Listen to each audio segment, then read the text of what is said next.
እንኳን ለጻድቁ አባታችን አቡነ ኪሮስ ወርሃዊ የመታሰቢያ በዓላቸው በሰላም አደረሳችሁ። እንዲሁም በዚህች ዕለት ታስበው ለሚውሉ ቅዱሳን ዓመታዊና ወርሃዊ የመታሰቢያ በዓላቸው በሰላም አደረሳችሁ። ከዚህ በመቀጠል የጻድቁ አባታችን የአቡነ ኪሮስ ገድል እናሰማለን። በስመ አብ ወወልድ ወመንፈስ ቅዱስ አሐዱ አምላክ አሜን። በሮም ሀገር እግዚአብሔርን የሚፈራ ስሙ ዮናህ የሚባል አንድ ሰው ነበር። በአባቱ ዙፋንም ተቀመጠ፣ ድንቅ ሥራንም ሠራ። አባቱ ከሠራው ምንም አላጎደለም። 60 ዓመት ኖረ። ስሙ አብያ የሚባል ልጅም ወለደ፣ በክብርም አረፈ። አብያም በአባቱ ዙፋን ነገሰ። አባቱ ከሠራው መልካም ሥራ አንድስ እንኳን አላስቀረም። የሚስቱ ስሟ ሜናሶር ይባል ነበር። 30 ዓመት መካን ሆና ይኖረች። ልጅ ሰጣቸው ዘንድም ወደ እግዚአብሔር ጸለዩ። ሜናሶርም ጸነሰች፣ 2 ልጆችንም ወለደች።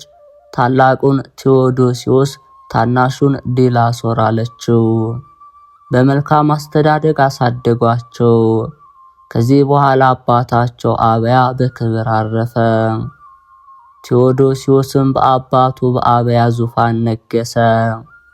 ከ3 ዓመት በኋላ ዲላሶር ቴዎዶሲዮስን ከአባቴ ገንዘብ ድርሻዬን ስጠኝ አለው። ቴዎዶሲዮስም ወንድሜ ሆይ የኔ የሆነው ሁሉ ያንተ ነው፣ ያንተም የኔ ነው። ከኔ በታች የፈቀድከውን የሚከለክልህ ማን ነው አለው። ልጅ ስለሆንክ ግን ፈጽሜ ከፍዬ አልሰጥህም። በዚህ ምክንያት እርስ በርሳቸው ተጣሉ። ዲላሶርም በሌሊት ተነስቶ ተሸሽጎ ወጥቶ አድርስ ወደሚባል ተራራ ሄደ። በዚያችም ትንሽ ዋሻ አግኝቶ እስከ 10 ቀን በውስጧ ተቀመጠ።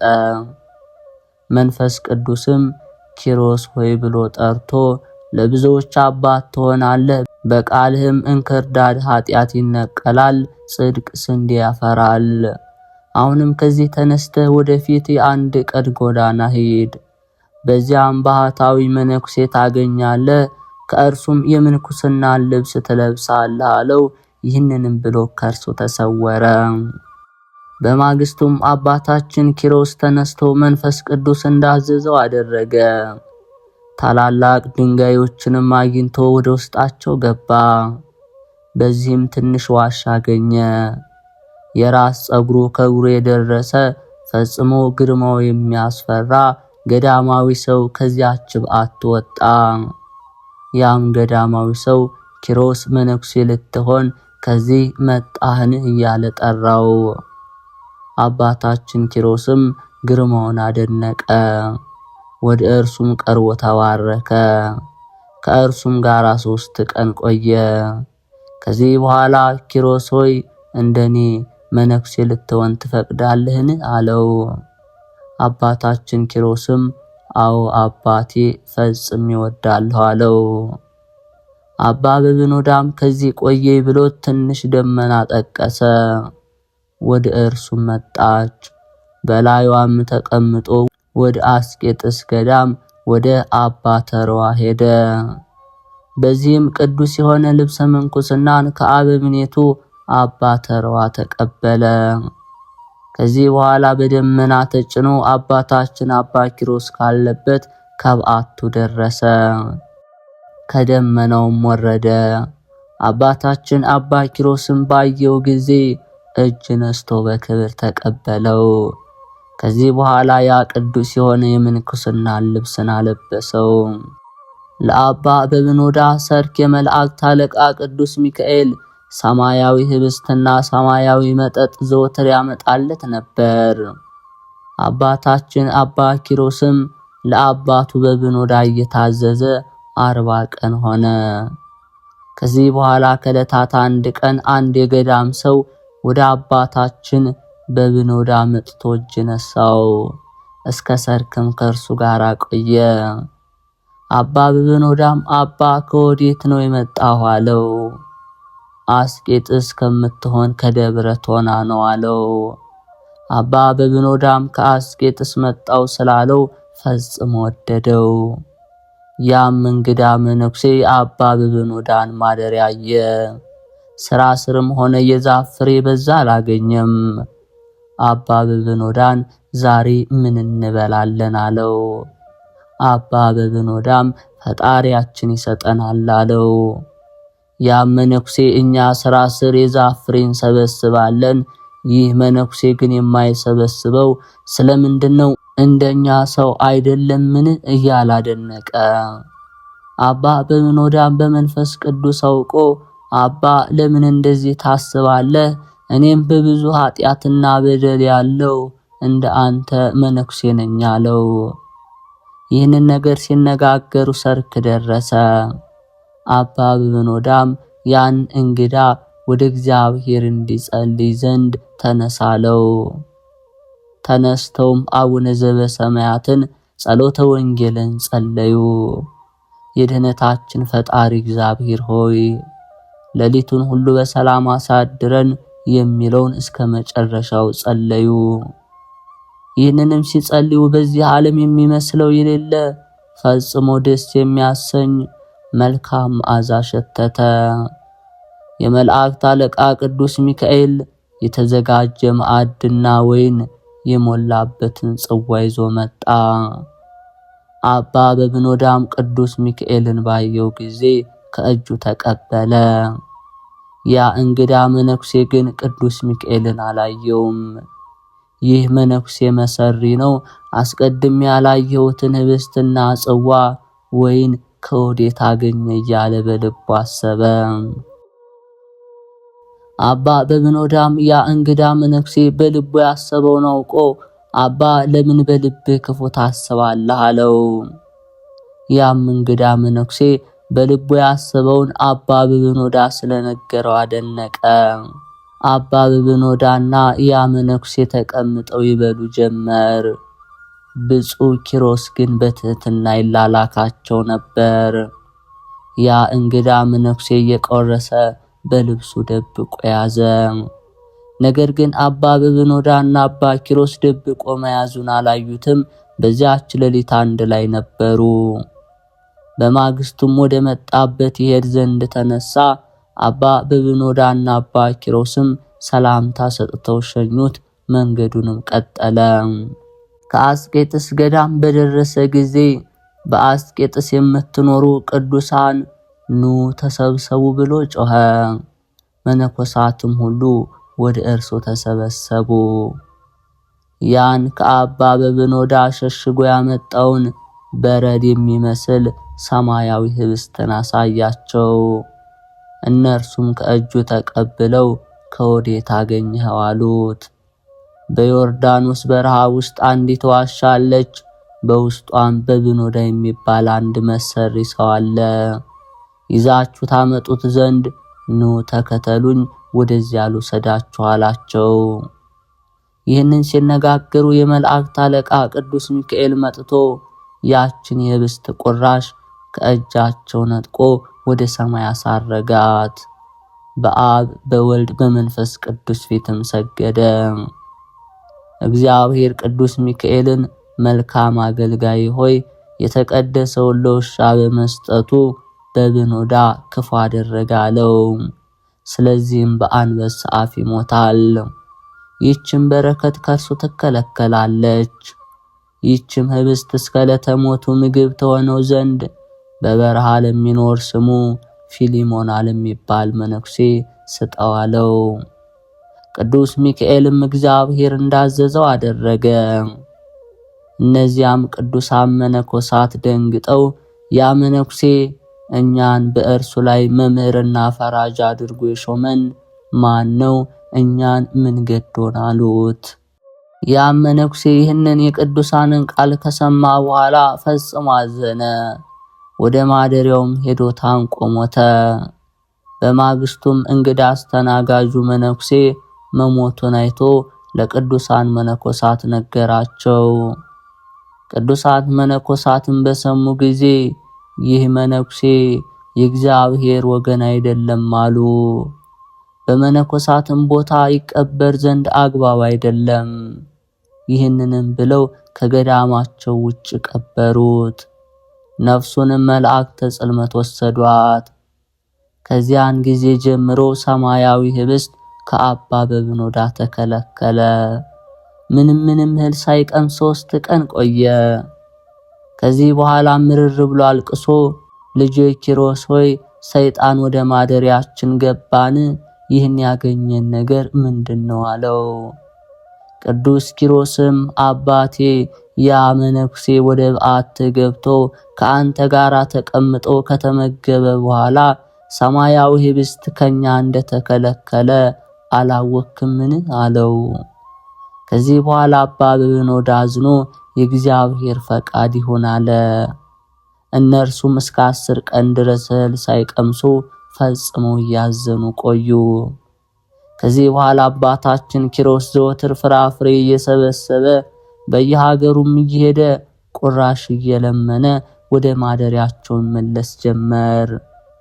አባ በብኖዳ ግን በመዓልትም በሌሊትም ከበዓቱ አይወጣም። ዘወትር ለጸሎት ይቆም ነበር፣ እንደ መንኮራኩርም ይሰግዳል። በእንዲህ ያለ ገድል ብዙ ዓመት ኖረ። ከዕለታት በአንድ ቀን አባ ኪሮስ ምግብ ፍለጋ ወደ ሌላ ሀገር ሄደ። የኬልቄዶን ንጉሥ ሞቶ የሀገሩ ሁሉ ሕዝብ መብራት አብርተው ድባብ ዘርግተው አስከሬኑን ከበው ጋሻ ጦራቸውን ይዘው ፈረሶቻቸውን እየሳቡ ሙሾ እያወጡ ሲያለቅሱለት አገኘ። ካህናቱም አጥንት ይዘው ከፊት ከኋላ ሲዘምሩ አየ። አባ ኪሮስም የሆነውን ጠይቆ ይረዳ ዘንድ ቀረበ። አንዱን ሰው ይህ የማየው ነገር ምንድነው ብሎ ጠየቀው። ያም ሰው ኬልቄዶን ንጉሥ ስለሞተ እነዚህ የምታያቸው አልቃሾች ናቸው አለው። አባ ኪሮስም ለሞተ ሰው እንዲህ ያደርጋሉን? እኔስ ንጉሥ ለልጁ ሰርግ ያደረገ መስሎኝ ነበር አለ። አባ ኪሮስም ይህንን እያደነቀ ከየሀገሩ ጥራጥሬ ሰብስቦ አባ በብኖዳ ወዳለበት ወደ በዓቱ ተመለሰ። አባ በብኖዳን አንበሳ ሲበላው አጽሙም በመሬት ተበትኖ አገኘው። አባ ኪሮስ ፈጽሞ እያለቀሰ አጽሙን ሰብስቦ በበዓቱ ቀበረው። ወደ ውጭም ወጥቶ ምርር ብሎ እያለቀሰ አቤቱ ጌታዬ ለምን እንዲህ ታደርጋለህ? ፍርድ መልካም አይደለም። በመንግስት በመብል በመጠጥ በደስታ የኖሩትን በክብር እንዲቀበሩ ታደርጋለህ። አባትና እናታቸው ሚስትና ልጆቻቸውን ትተው በተራራና በዋሻ በጾም በጸሎት በስግደት በድካም የሚኖሩትን ስጋቸውን ለአራዊት ትሰጣለህ። ፍርድ መልካም አልሆነም አለ። የአንተን ፍርድ ሳላውቅ እንዳልነሳ በሕያው ስምህ ምያለሁና ብሎ በደረቱ መሬት ላይ ተኛ። በደረቱ እንደተኛ 3 ቀን ቆየ። እስከ 3 ቀን የተገለጠለት ነገር የለም። ከዚህ በኋላ እስከ 40 ቀን ቆየ። እኩሌታ ስጋው ተሰነጣጥቆ አለቀ። እንደ በረሃ እንጨት ሰውነቱ ተፍቆ አለቀ። ከዚህ በኋላ ጌታችን ኢየሱስ ክርስቶስ በመልአክ አምሳል መጥቶ ተጋዳይ አርበኛ ኪሮስ ሆይ ሰላምታ ይገባሃል፣ እነግርህም ዘንድ ተነስ አለው። አባታችን አባ ኪሮስም ጌታዬ አንተ ማን ነህ አለው። ጌታችንም ከሰማይ መላእክት አንዱ ነኝ አለው። የእግዚአብሔር መልአክ ከሆንክ በስመ አብ ወወልድ ወመንፈስ ቅዱስ በላለው። ጌታችንም በስመ አብ ወወልድ ወመንፈስ ቅዱስ አለ። አባታችን አባ ኪሮስ ከመሬት ሊነሳ በወደደ ጊዜ ሰውነቱ ከመሬት ጋር ስለተጣበቀ መነሳት ተሳነው። በዚያን ጊዜ ፈጽሞ ጮኸ። ጌታችንም በእጁ ይዞት ፍግግ ብሎ ምድርን የኪሮስን ስጋ ተይ አትያዥ አላት። ያን ጊዜ አባ ኪሮስ ፈጥኖ ተነሳ፣ ሰውነቱን በረታ። አባ ኪሮስም አቤቱ ጌታዬ ሆይ አለው። ጌታም ከራስ እስከ እግሩ ዳሰሰው። ሰውነቱም እንደ ሕፃን ሆነ። አባ ኪሮስም ወደ ምድር ሰግዶ ጌታዬ ፈጣሪ አለ። ዓይኑም ተከፍቶ ጌታ እግዚአብሔርን እንደ መብረቅ ሲለወጥ አየው። አእላፍ መላእክት 40ቱ እንስሳ ራሳቸውን ዘንበል አድርገው ሁሉም በአንድ ቃል ቅዱስ ቅዱስ ቅዱስ አሸናፊ እግዚአብሔር ምስጋና በሰማይ በምድር የመላ ነው እያሉ ሲያመሰግኑ አየ። አባ ኪሮስ ፈጽሞ እያደነቀ አንተ ጌታዬ ማን ነህ እያለ ወደ ምድር ሰገደ። ጌታም አንተ ስለኔ በዚህ ዓለም የምታገኘውን ኃላፊውን መንግስት ሚስትህን ልጅህን የተውክልኝ የድንግል ማርያም ልጅ ኢየሱስ ነኝ አለው። ወዳጄ ኪሮስ ሆይ እውነት እልሃለሁ ስለተውከው ሁሉ የብዙ እጥፍ ይሰጣል ብዬ ነግርሃለሁ። እንደ አንተ ትዕግስትን ገንዘብ ያደረገ በምድር ላይ አላገኘሁም አለው። ስራው እሪያ ያልሆነ ከምድያም ለመጣ ለዚያ መጻተኛ መነኩሴ የተቀደሰውን ህብስት ለምን ሰጣችሁ? ስለዚህም ነገር በፊቴ እንዳይወቀስ የበብኖዳን ስጋ አንበሳ ይበላው ዘንድ ሰጠዋለው። ለሁሉም እንደ ስራው ይከፈለዋል። በዚህ ዓለም ፈጣሪው የገሰጸው ሰው ግን ንዑድ ክቡር ነው ያለውን አልሰማህምን አለው። ከዚህ በኋላ አባ ኪሮስ ጌታዬ ፈጣሪ ፍርድህ ቅን ነው አለው። ጌታችንም የነፍስን ከስጋ መለየት ታይ ዘንድ ወደ ሀገሩ ሁሉ ትሄድ ዘንድ ከዛሬ ጀምሮ አዝሃለሁ። ካየህ በኋላ ወደ በዓትህ ተመለስ ብሎት ከእርሱ ተሰወረ። ከዚያን ጊዜ ጀምሮ አባ ኪሮስ በየሀገሩ ይዞር ጀመር። ከዕለታት በአንድ ቀን ተነስቶ ሲሄድ ከአንድ ሀገር ደረሰ። በዚያም ፈጽማ የታመመች አንድ ሴት አገኘ። ወዳለችበትም ቤት ገባ። መላእክትም በአጠገቧ ሲመላለሱ አየ። በእጃቸው መሰንቆ የያዙ አሉ፣ የገነት አበባ የያዙ አሉ፣ ልብሰ መንግስትም የያዙ አሉ፣ የጽድቅ ድባብም የያዙ አሉ። ሁሉም በአንድነት ፈጽሞ ደስ ይበልሽ፣ ከመከራ ወደ ዕረፍት ከችግር ወደ ብልጽግና ነይ ይሏታል። እንደ ግድግዳ ከበው ይህን ሲነጋገሩ ከመላእክት አንዱ ስሙ ገብርኤል የሚባል ወደ እነርሱ መጣ። በግድ እንለያት ዘንድ አላዘዝንምና ስለ እርሷ ምን ትላላችሁ? የገነትን አበባ አሽትቷት አላቸው። እንዳዘዛቸውም አደረጉ። ነፍሷንም በመዓዛ ገነት በተመስጦ ከስጋዋ ተለየች። አባ ኪሮስም መላእክትን ነፍስ ከስጋ ስትለይ እንዲህ ነውን አላቸው። መላእክትም ኪሮስ ሆይ እንዲህ አትበል፣ ይህ የምታየው ክብር ለጻድቃን ብቻ ነው። ለኃጥአን ግን መልአከ ሞት ከሰራዊቱ ጋራ በሚያስፈራ ግርማ ይመጣባቸዋል። የእርሱንም ሥራ በዓይንህ ታይ ዘንድ በጆሮህ ትሰማ ዘንድ አግባብ አይደለም አሉት። ይህንንም ነገር ነግረውት መላእክት ወደ ሰማይ አረጉ። ቅዱስ ኪሮስም የእግዚአብሔርን ሥራ እያደነቀ ወደ በዓቱ ተመለሰ። ከዚህ በኋላ በእኩለ ሌሊት አባ በብኖዳ ተገልጾ ልጄ ኪሮስ ሆይ ሰላምታ ይገባሃል አለው። አባ ኪሮስ አባ በብኖዳን ልብሰ መንግስት ለብሰሃል፣ የክብር አክሊል በራስህ ላይ በእጅህም ውስጥ የወርቅ መሰላል አለ፣ ሁለመናህ እንደ ፀሐይ ጨረር ያንጸባርቃል፣ የእግዚአብሔር ስሙ የተመሰገነ ይሁን አለው። አባ በብኖዳም ልጄ ኪሮስ አጽንኦ በዓት ከሌላቸው መነኮሳት ተጠበቅ። መነኮሳትን ስለ ብዙ ክብራቸው አጋንንት ይዋጓቸዋል፣ ከቤታቸውም ያስወጧቸዋልና። ስለዚህም ነገር ሳትፈትን አትቀበላቸው፣ አትመናቸውም።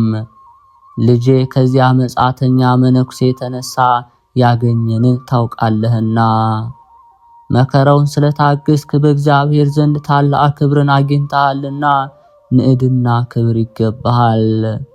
ይህንንም ነግሮት ከእርሱ ተሰወረ። ከዚህ በኋላ አባ ኪሮስ 3 ቀን ቆይቶ ወደ ሀገር ወጥቶ ሄደ። መላእክተ ጽልመት የእሳት በትሮች ይዘው ሲሽቀዳደሙ አየ። አባ ኪሮስም ደንግጦ የሆነውን ይረዳ ዘንድ ወደ እነርሱ ሄደ። በዚያም በጽኑ ደዌ የተያዘ አንድ ሰው ነበር። መላእክተ ጽልመት እንደ ግድግዳ ከበው በእሳት በትር ይደበድቡታል። ነፍሱንም አንቺ ጎስቋላ ነፍስ ሆይ ውጪ፣ እንደ ሥራሽም ዋጋሽን ተቀበይ እያሉ ሰድቧታል። መልአከ እግዚአብሔርም ቅዱስ ገብርኤል መጥቶ አባታችን አባ ኪሮስን በእጁ ያዘው። ነፍሱ ከድንጋጤ የተነሳ በስጋዋ እንዳትለይ ከራሱ እስከ እግሩ ጥፍር ድረስ በገነት አበባ አሸው መጨረሻውን ታይ ዘንድ ጽና አለው።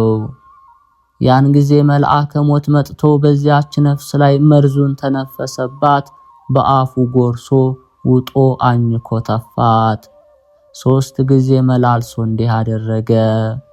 ለመላእክተ ጽልመት ሰጥቷቸው ጎዳናውን ሄደ። መላእክተ ጽልመትም ከነርሱ ላንዱ በጥፍሯ ሲዘው እስከ 3ኛ ሰማይ አውጥተው ወደ ምድር ጣሏት። 3 ጊዜ መላልሰው እንደዚህ አደረጉ። ከዚህ በኋላ እንደ ሥራዋ ዋጋዋን ታገኝ ዘንድ ወደ ላይ አሳርገው ከእግዚአብሔር ፊት አደረሷት። ቅዱስ ገብርኤልም አባታችን አባ ኪሮስን የኃጥአንንና የጻድቃንን ሞት አይተሃልና ይህን አስተውላለው። አባ ኪሮስ ከድንጋጤው የተነሳ ታመመ፣ መናገርም ተሳነው። ቅዱስ ገብርኤልም ኪሮስ ሆይ አንተም እንዲህ ትገራለህን? አለው። ይህንን ብሎ በፊቱና በሁለት ጆሮ እፍ አለበት፣ ልቡንም ዳሰሰው። ፍርሃትና ድንጋጤ ከእርሱ ተወገደለት። መንፈስ ቅዱስ ገብርኤልንም ወደ ላከው ወደ ሰማይ አረገ። አባታችን አባ ኪሮስም ፈጽሞ እያዘነ ወዮልኝ ወዮታ አለብኝ፣ የማዝነው ለዚያ ሰው ብቻ አይደለም ለራሴም ነው እንጂ እያለ ወደ በዓቱ ተመለሰ። ከዚያን ጊዜ ጀምሮ በሌሊትም በመዓልትም አልተኛም። በሰሜንና በደቡብ በምስራቅና በምዕራብ እንደ መንኮራኩር ይሰግዳል። በየዕለቱ የሚሰግደው የስግደት ቁጥር 9,000 ነበር። እንባውም እንደ ውሃ ይፈስ ነበር። ከዚህ በኋላ ጌታችን ኢየሱስ ክርስቶስ ወደ እርሱ መጥቶ ወዳጄ ኪሮስ ሆይ ሰላምታ ይገባሃል። ይህን ያህል መከራ የምትቀበል ለራስህ ብቻ ነውን? ወይስ ሌሎችም ከገሃነም ይድኑ ዘንድ ነው አለው። አባታችን አባ ኪሮስም ወዳጅ አንተ ማነ? ተወኝ፣ ለራሴ ብቻ አይደለም አለው። ጌታችንም አታውቀኝምን አለው። አባ ኪሮስም አላውቅህም አለው። ጌታችንም የፈጠረህ ማን ነው አለው። አባ ኪሮስም የፈጠረኝስ የድንግል ማርያም ልጅ ኢየሱስ ክርስቶስ ነው አለው። ጌታም ፍግግ ብሎ ካየው መከራ የተነሳ ልቦና ለምን ይሰጥማል አለው። አባ ኪሮስም ጌታ መለስ ብሎ በሚያውቀው አርአያ አየው። ዳግመኛ መልካቸውና ግርማቸው የራሳቸው ሆነ። ቅዱሳን መላእክት በፊት በኋላው በቀኝ በግራው ከትመው አየ።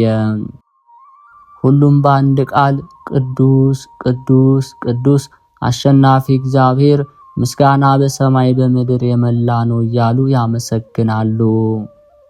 አባ ኪሮስን ፈጽሞ እያደነቀ ሰግዶ ጌታዬ ፈጣሪ አለ።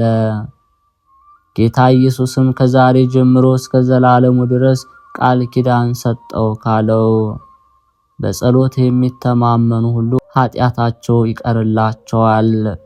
በፍጹም ልቦና አምኖ መታሰቢያን የሚያደርግ ከአንተ ጋራ ወደ መንግሥተ ሰማያት ይግባ። ከእንጀራ እስከ ቀዝቃዛ ውሃ የሰጠ ኃጢአቱ ይሰረይለታል።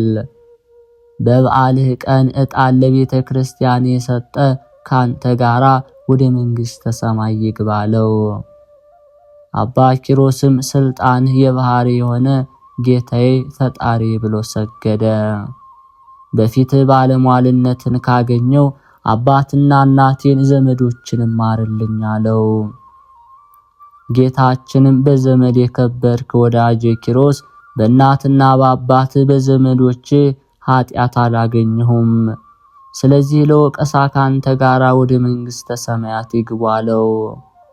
ዳግመኛም አባ ኪሮስ ሰግዶ በፊትህ ባለሟልነትን ካገኘው አባቴ በብኖዳን በአንበሳ አፍ ያስገደለ ያንን መነኩሴ ማርልኝ አለው። ጌታ ክርስቶስም መልሶ ክፉ ላደረገባችሁ መልካም ማድረግ ለጻድቃን ስራቸው ነው። ወዳጄ ኪሮስ አባትህ በብኖዳን በአንበሳ አስገድሎ ሰማያዊ ህብስትንም ከለከለህ እንጂ ምን አደረገልህ? ወዳጄ አላስተዋልክምን? ወንድሙ በብኖዳን አስገደለ፣ ራሱንም ገደለ። ከዚህ የሚበልጥ ኃጢአት አለን? እንዴት እምረዋለሁ አለው። አባ ኪሮስም ጌታዬ ምን ገዶህ ብቻ ማርልኝ አለው። ጌታም የግፈኞችን ደም የሚከፍል እኔ እግዚአብሔር ነኝ፣ ስለ እርሱ ለምን ምሕረት ትለምናለህ አለው። አባ ኪሮስም ጌታዬ ማርልኝ፣ ካልማርከው ግን እኔንም እርሱ ካለበት ጨምረኝ አለው። ጌታ ክርስቶስም ለአንተ እንደ ፀሐይ ጨረር የሚያበራ በረከት የመላበት ሀገር ልብሰ መንግስትና አክሊል አዘጋጅቼልህ ነበር፣ ከማርኩት ለእርሱ ልሰጠው ነው አለው። አባ ኪሮስም አዎን አቤቱ ብቻ ማርልኝ እንጂ የወደድከውን አድርጋለው። ጌታ ክርስቶስም የአባ ኪሮስን ሰው መውደድ አድንቆ የሰጠውክን ክብርና ዋጋ አልነሳህም፣ ይልቁንም በአክሊል ላይ አክሊል፣ በሀገር ላይ ሀገር፣ በመንግስት ላይ መንግስት እጨምርልሃለሁ እንጂ። ከዚህ በኋላ ጌታችን ያን መነኩሴ ያመጡት ዘንድ አዘዘ። ፈጥኖም አመጡት። አባ ኪሮስንም ስለ አንተ ምሬዋለሁና ተነሳለው። አባ ኪሮስም የክርስቶስን ምሕረቱንና ቸርነቱን አደነቀ። ጌታ ክርስቶስም ያን መነኩሴ ወደ እረፍት ቦታ ይወስዱት ዘንድ አዘዘ። ከዚህ በኋላ ጌታ ክርስቶስ በታላቅ ክብር ወደ ሰማይ አረገ። አባ ኪሮስም አጋንንት እንደ ሰው እስኪገዛቸው ድረስ ደርሶ በጾምና በጸሎት በስግደትና በምልጃ ኖረ። ዜና ተጋድሎ በየሀገሩ ሁሉ ተሰማ። ከዚህ በኋላ ሰይጣን መነኩሴ መስሎ ወደ እርሱ መጥቶ በፊቱ ሰገደለት፣ እንዲህም አለው፣ አባ አኗኗሩ ሁሉ በሐሰትና በዝሙት የሆነ የሰውን ሥጋ የሚበላና የሰውን ደም የሚጠጣ እንደ አንተ ማን ነው? ሥራ ሁሉ በየሀገሩ ተሰምቷል አለው። አባ ኪሮስም እርኩስ መንፈስ መሆኑን አውቆ በልቡ አባቴ በብኖዳን የገደለ ሳይሆን አይቀርም አለ። ቃሉንም መልሶ ከወዴት መጣ? ሀገርህስ ወዴት ነው አለው። ያም ርኩስ መንፈስ አንተ በድካም ያለ ስትሆን ምን ሀገር ታውቃለህ አለው። አባ ኪሮስም ከዚህ ተቀመጥ ብሎ ትንሽ ዋሻ አሳይቶ ከዚያ እደር አለው። ብፁዕ ኪሮስም በቀኝ በኩል ወደ በዓቱ ተመልሶ ይህ ርኩስ መንፈስ ካልቀደምኩት በላይ ላይ ይህንን ድንጋይ ይጭንብኛልና ብሎ በልቡ አሰበ። ያ ርኩስ መንፈስ ሳይቀድመው ፊቱን ወደ ምስራቅ መልሶ እጁን ወደ ሰማይ ዘርግቶ አቤቱ ጌታዬ እለምንህ ዘንድ ጸሎቴንም ስማኝ፣ ስላንተ ፍቅር አባትንና እናትን ሚስትህና ልጆችን ወንድሞችንና የዘመድን ፍቅር ሁሉ ትቻለው። አንተ ለምኑ ይሰጣችኋል፣ አንኳኩ ይከፈትላችኋል ብለሃልና ያላንተ ረዳት የለንምና ይህ ርኩስ መንፈስ መውጫ እንዳያገኝ ይህ ድንጋይ በላዩ ላይ ተጭኖ ይደፍነው ዘንድ እዘዝ እያለ ጸለየ። ፈጥኖም እንደ ቃሉ ሆነ። አባ ኪሮስም በአብ በወልድ በመንፈስ ቅዱስ ስም እዘግሃለሁ እያለ ሮጦ ደረሰ። በደስታ እየዘለለ ምስጋናን እያመሰገነ እግዚአብሔርን እናመሰግነዋለን አለ። በመዝሙርና በማህሌትም እልል እንልለታለን። እግዚአብሔር በሰልፍ ጊዜ የበረታ ነው፣ ድንቅ ተአምራትንም አደረገ። ቅዱሳን ትጉሃን መላእክት ለኔ ለድሃ አገልጋይ ያደረግከውን ድንቅ ተአምራት ያዩ ዘንድ ይምጡ አለ። ሰይጣንም ጮኸ፣ አባ ኪሮስ ሆይ እስከ መቼ ነው የምትዘጋኝ አለው። አባ ኪሮስም ጌታዬ ክርስቶስ ዳግመኛ እስኪመጣ ድረስ ነው አለው። ሰይጣንም ወዮልኝ ወዮታ አለብኝ ሳልቀድምህ ቀደምከኝ አለ።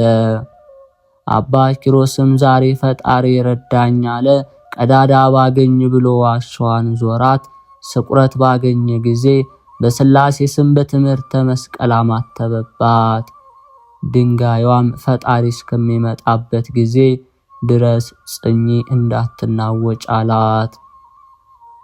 ሰይጣን ግን ድንጋዩን ተሸክሞ በአባ ኪሮስ ላይ ይጭንበት ዘንድ ወዶ ነበር።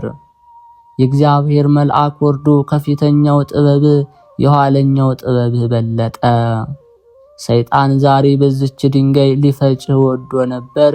በላይዋ ባማተብክ ጊዜ እንደ አድማስ ደንጊያ ከበደች፣ ማነቃቃትም ተሳነው። በላይዋ ኃይለ እግዚአብሔር ተጭኗታልና አለው።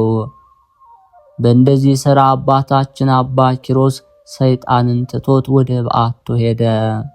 የእግዚአብሔርንም መልአክ ወደ ላከው ወደ ሰማይ አረገ። 3 ቀን ከቆየ በኋላ ከእንግዲህ ወዲህ የምንኩስናን ሥራ ማር ዘንድ ወደ ሌሎች ገዳማት ሄዳለሁ እያለ አሰበ። በጠዋት ወጥቶ ወደ አስቄጥስ ገዳም ሄደ። ከመንገድ መሄዱም የተነሳ ኃይሉ ደከመ። በዚያ ሳለ ነፍሱን በተመስጦ መላእክት ወስደው ዓለምን ሁሉ ከፈጠረ ከእግዚአብሔር መንበር ፊት አደረሱት። የቅዱሳንን ማህበር የነቢያትን፣ የሐዋርያትን፣ የእንጦንስንና የመቃርስን፣ የጳውሊንና እንደነርሱ ያሉ የቅዱሳን መነኮሳትን ክብር አየ። አብርሃምንና ይስሐቅን፣ ያዕቆብንና ሌሎችን ምእመናንን አያቸው።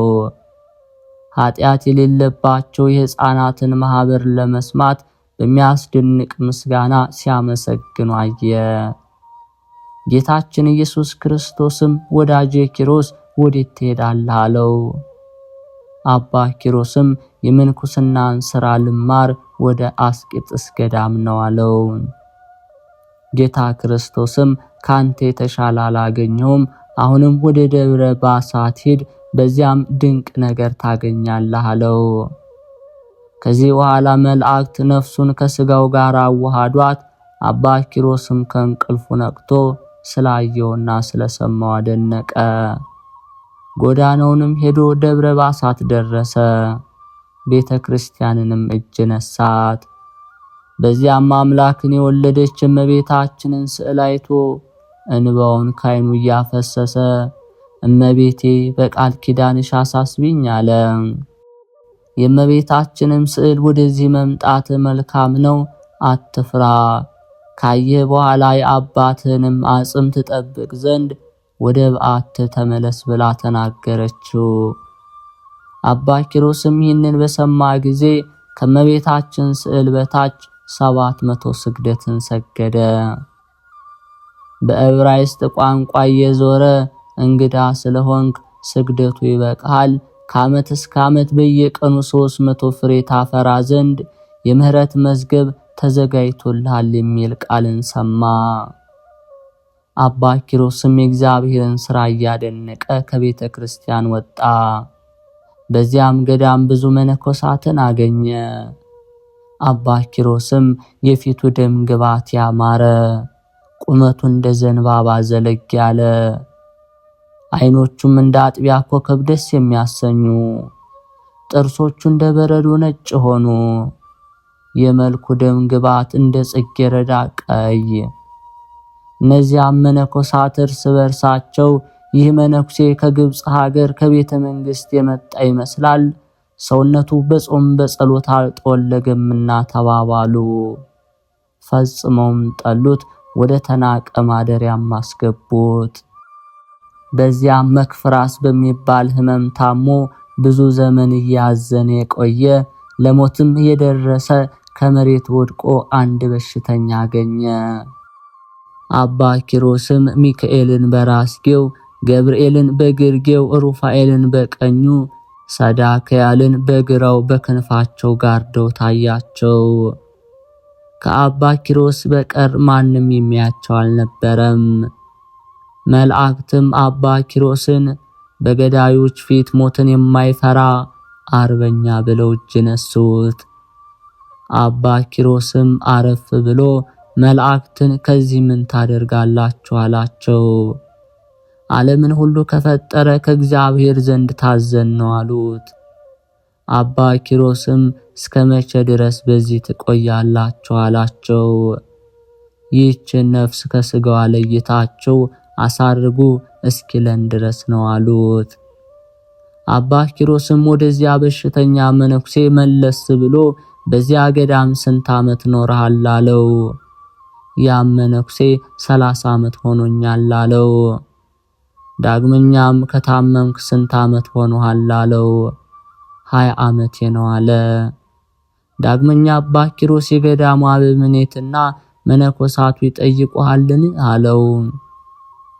ያም መነኩሴ ጌታዬ ፊታቸውን ካየው 15 ዓመት ሆኖኛል፣ ውሃቸውንም አልጠጣሁም፣ እህላቸውንም አልበላሁም፣ እንደምታየኝ ሆኜ እኖራለሁ አለው። አባ ኪሮስም እስኪ ንገረኛ አባትህ ማን ነው?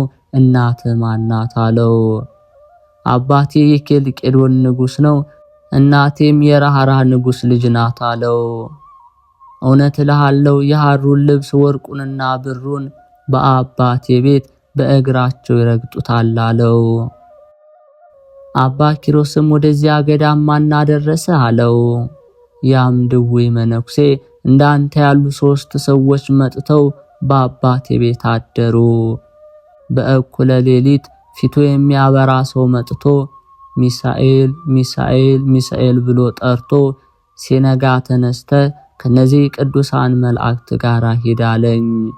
በዚህ ምክንያት ወጥቼ እነርሱን ተከትዬ ወደዚህ ገዳም ገባው። መልካም ሥራ ባልሰራም እንደነሱ መነኩሴ ሆኜ ኖርኩ አለው። አባ ኪሮስም አጸናህ ዘንድ ስም አለው። አኗኗሩ በገዳም የሆነ ፍጹም ድሃ የሆነ ስሙ በብኑደ የሚባል አንድ ባህታዊ መነኩሴ ነበር። ሰይጣን ክፉ ነገር አምጥቶ አሳተው። እግዚአብሔርም ስጋውን ለአንበሳና ለሰማይ አእዋፍ ሰጠ። እርሱም ከሮም ንጉሥ በታች የሚገዛ በዘመድ የከበረ የኬፋስ ንጉሥ ልጅ ነበር አለው። ዳግመኛም ስማይ ልንገር፣ የሮም ንጉሥ ልጅ የሚሆን አንድ ድሃ ነበር። ከበትር በቀር ምንም ሳይዝ በድብቅ ለምናኔ ወጣ። ያንም ሰው እኔ ፈጽም ያውቀዋለሁ። በረሃ ለበረሃ ተራራ ለተራራ ይዞራል። በሕይወትም ይኑር በሞት ፈጽም ያላወቅኩም። አባ ኪሮስም ይህንን የሚናገረው ስለ ራሱ ነው። ዳግመኛም አንድ ንጉሥ ልጅ የሚሆን ድሃ ሰው ነበር። ማቅ ለብሶ ከሰንበት ብቻ በቀር ሳይበላ በቀን በሌሊት በትሩፋት ይኖር ነበር። በዚህ ሥራ ሳለ በክብር አረፈ። ነፍሱንም ብርሃናውያን መላእክት ወስደው በመንግሥተ ሰማያት አኖሯት። ወንድሜ ሆይ አሁን ስማ ልንገር፣ የእግዚአብሔርን ተግሣጽ አትመረር፣ እግዚአብሔር የወደደውን ይገስጻልና። በሽተኛው አባ ሚሳኤልም የሚገባኝ በእውነት አግኝቶኛል፣ እንደ ኃጢአቴም መጠን ተከፍሎኛል አለ። ይህንንም ብሎ ዝም አለ። አባ ኪሮስም አባ ሚሳኤልን እግዚአብሔር ከደዌው ያሰናብተው ዘንድ በዚያች ሌሊት ሲጸልይ አደረ። ጌታ ኢየሱስም በዚህ ዓለም መከራ የተቀበሉ ኋላ ይደሰታሉ። ቅድመ ዓለም የነበረ ዓለምን አሳልፎ የሚኖር ሃሌሉያ፣ የቅዱሳን ተስፋቸው ሃሌሉያ፣ የቅዱሳን ሞገሳቸው ሃሌሉያ እያሉ ፈጽሞ እያመሰገኑ ከእልፍ አእላፋት መላእክት ጋር መጣ። አባ ኪሮስም ባየው ጊዜ ወደ ምድር ሰግዶ ፈጣሪ ጌታዬ ከዚህ ምን አመጣህ አለው። ጌታችንም ስለዚህ ድሃ መነኩሴ ስለጠራኝ ወደ አንተ መጣሁ አለው። አባ ኪሮስም በዚህ ደዌ ይህ ድሃ ፈጽሞ ተጨንቋልና ያርፍ ዘንድ ጌታዬ ፈጣሪ አሰናብተዋለው። ጌታችንም እኔ አንተን ፈጽሜ እንደምወድህ መላእክት ያውቁ ዘንድ ይህን የገነት ዕፅ ከእጄ ተቀብለ በዚህ በሽተኛ ላይ ጣለው አለው። አባ ኪሮስም እንዳዘዘው አደረገ። ነፍሱም ያለ ጻርና ያለ ሕማም ፈጥና ከስጋው በተመስጦ ተለየች። ጌታችንም በእጁ ተቀብሎ ሳማት። ከእርሱ ጋር በብርሃን ሰረገላ አስቀምጧት ወደ ሰማይ አረገ። በመንግሥተ ሰማይም አኖራት። አባ ኪሮስም ያድናቆት ለቅሶ ፈጽሞ እያለቀሰ አባ ሚሳኤል እንዳረፈ ሄዶ ለአበምኔቱ ነገረው። አበምኔቱም ሰምቶ ቸል አለው። አባ ኪሮስም ትኩር ብሎ አይቶት ይህ መነኩሴ እንደናንተ ሰው አይደለምን አለው። አባ ኪሮስም ስጋው እንዲቀበር ፈጽሞ በለመነው ጊዜ አበምኔቱ በጭንቅ መነኮሳቱን አዘዘለት። ካህናቱና መነኮሳቱ የሚገባውን ማዕጠንትና መግነዙን አመጡ።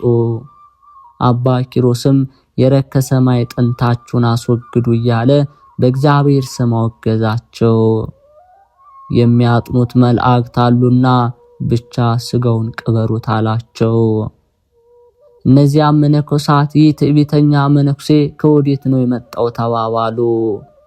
በአባ ኪሮስ ላይ ያንጎራጎሩ ወደ አረፈው መነኩሴ ቤት ገቡ። ሊቃነ መላእክትም ተነስተው ከርቤና ሚአ ሰሊክና ሰንድሮስ ቁስጥም በሚባል ዕጣን አጠኑ። የዕጣናቸው መዓዛ ቤቱን መላው። እነዚያ ሰነፎች መነኮሳት ይህ መነኩሴ ሥራ ያውቃልን? ይህን መዓዛ ከወዴት አገኘ? መላእክትን አናያቸውምና አሉ። ከዚህ በኋላ ስጋውን ወስደው ከገዳሙ ውጪ በእንግዳ መቃብር ቀበሩት። ያን ጊዜ ከመቃብሩ ጥሩ ውሃ ፈለቀ፣ ለበሽተኞች ፈውስ ሆነ። አባታችን አባ ኪሮስም ፈጽሞ እያለቀሰለት ከዓይኑ እንባ አላቋረጠም። በልቡም የማደሪያ ባለቤት ሞቷልና ወደ እነዚያ መነኮሳት ቤት እንዴት እገባለሁ አለ። ወደ ቤተ ክርስቲያን ሄዶ ደወል ደወለ። ታናናሾቹም ታላላቆቹንም መነኮሳት ወደ እርሱ ተሰበሰቡ። አበምኔቱ አባ ኪሮስን ከኛ ምን አለህ አለው። አባታችን አባ ኪሮስም የሰይጣንን ጎዳና እንድትከተሉት ነዳያንን ቸል እንድትሉ እግዚአብሔር እንደዚህ አዟልን አለው። አበምኔቱን ላንተና ካንተ ጋር ላሉት የጥፋት ቀን እንደደረሰባችሁ እውነት እላችኋለሁ አላቸው። ሊገድሉትም ድንጋይ ያነሱ።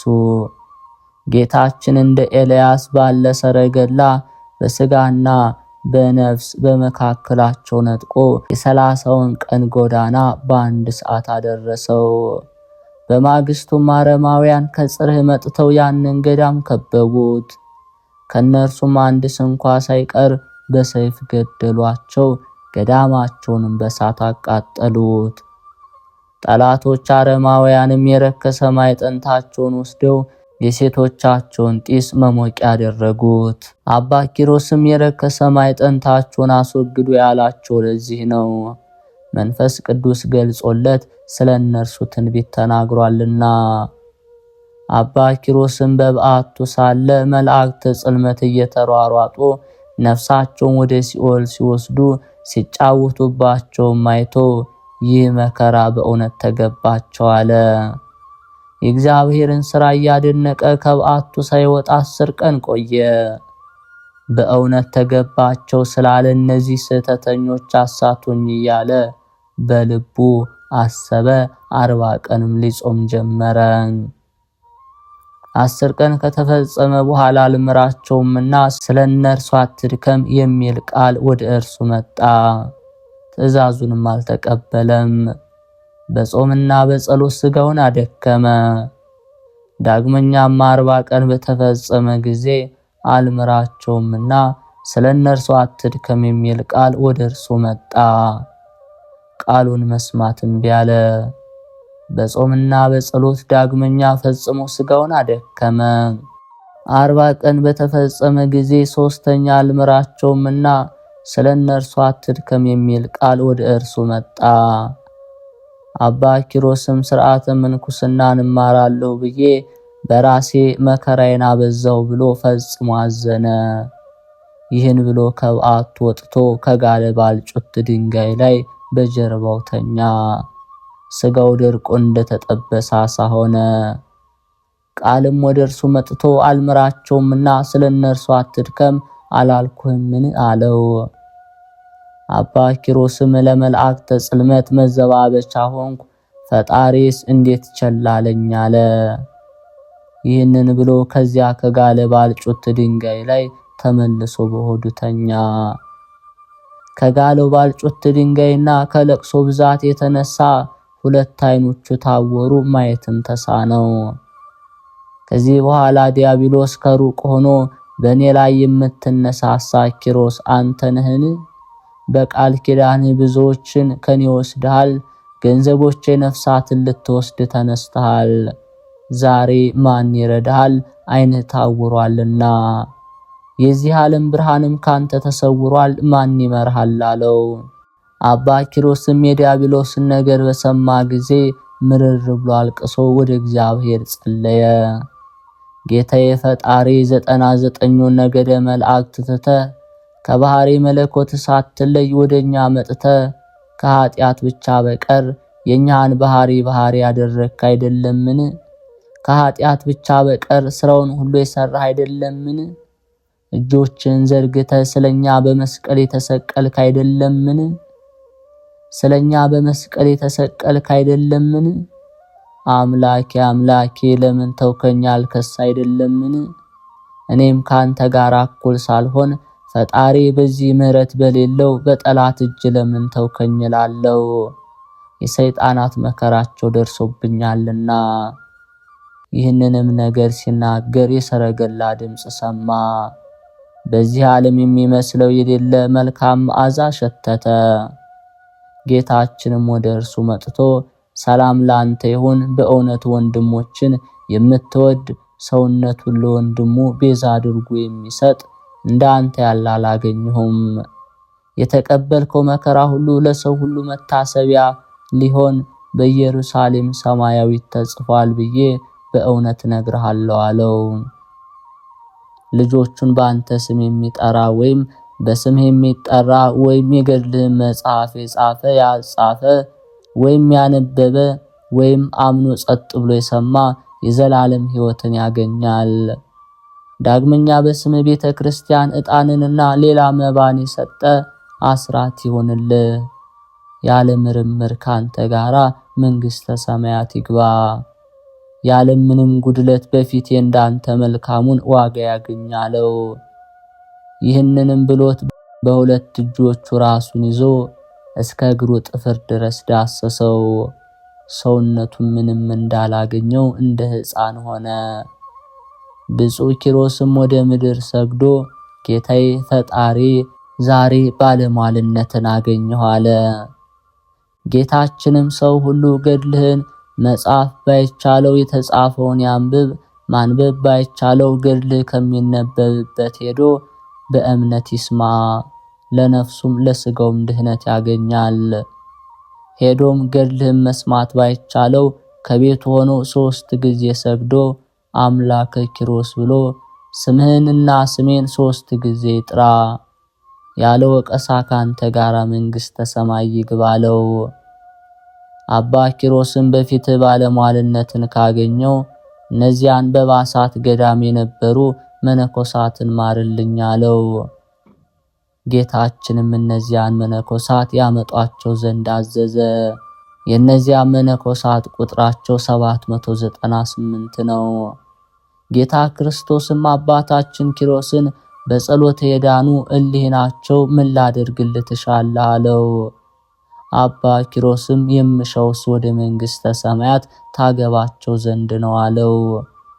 ጌታ ክርስቶስም መንግሥተ ሰማያት መልካም ለሰሩ ለሌሎች አዘጋጅቻታለሁ፣ እነርሱ ግን ከመልካም ሥራ ምንም አልሰሩምና በምን ወደ መንግሥተ ሰማይ ያስገባቸዋለሁ?